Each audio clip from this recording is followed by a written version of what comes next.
Details చూద్దాం. Nizamabad MLC ఎన్నికల ప్రచారంలో సీఎం రేవంత్ రెడ్డి కీలక వ్యాఖ్యలు చేశారు.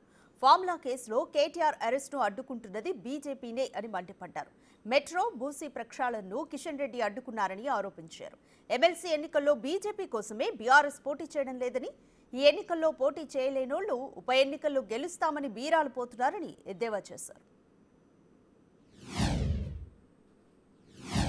కోట్ల రూపాయలు లండన్ కంపెనీకి పంపించండి కదా, ఆ కేసు మీ ఈడీ దగ్గరనే ఉంది. ఎప్పుడు కేటీఆర్ని అరెస్ట్ చేస్తామని నేను అడుగుతున్నా. నిన్న మన కేటీఆర్ హరీష్ ఎన్నిసార్లు ఢిల్లీకి పోయిన రోజు చూడండి. వాళ్ళ ప్రభుత్వం ఉన్నప్పుడు ఎప్పుడు పోలే, కేంద్ర ప్రభుత్వాన్ని ఏం అడగలే.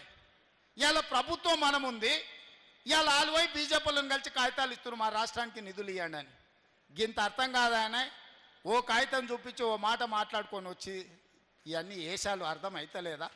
ఇవాళ ఒప్పందంలో భాగంగానే బీజేపీల కాళ్ళు పట్టుకోవడానికి, బీజేపీలు వీళ్ళని కాపాడడానికి ఇద్దరు కలిసి సీకట్లో మాట్లాడుకొని మన నిఘా అధికారులు ఇవి బయట పెడతారని చెప్పి ఉత్తగానే కాగితాలు ఇచ్చినట్టు ఫోటో దిగుతుండు.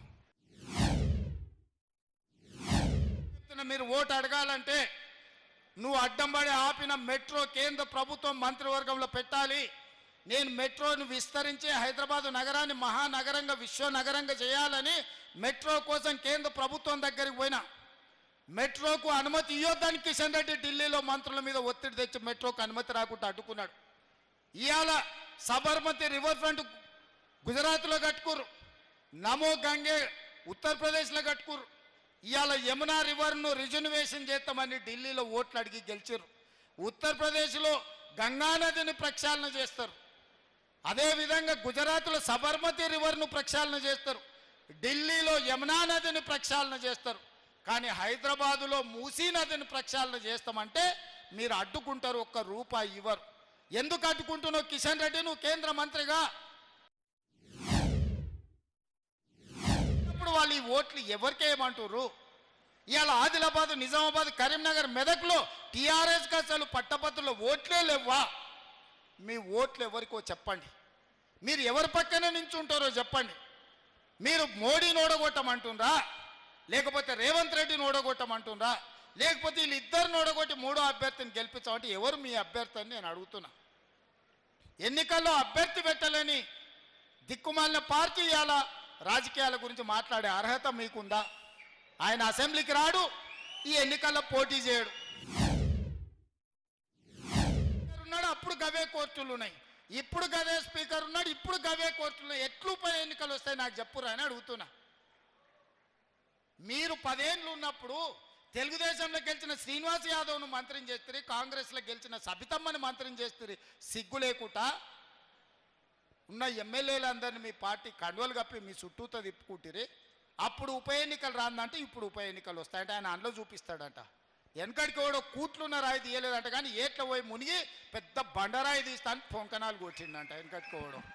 ఇవాళ కేటీఆర్ కేసీఆర్ మాటలు గట్టనే ఉన్నాయి. ఉప ఎన్నికలు వస్తున్నాయి, సిద్ధంగా ఉండేవారు, మనం గెలుస్తున్నామని.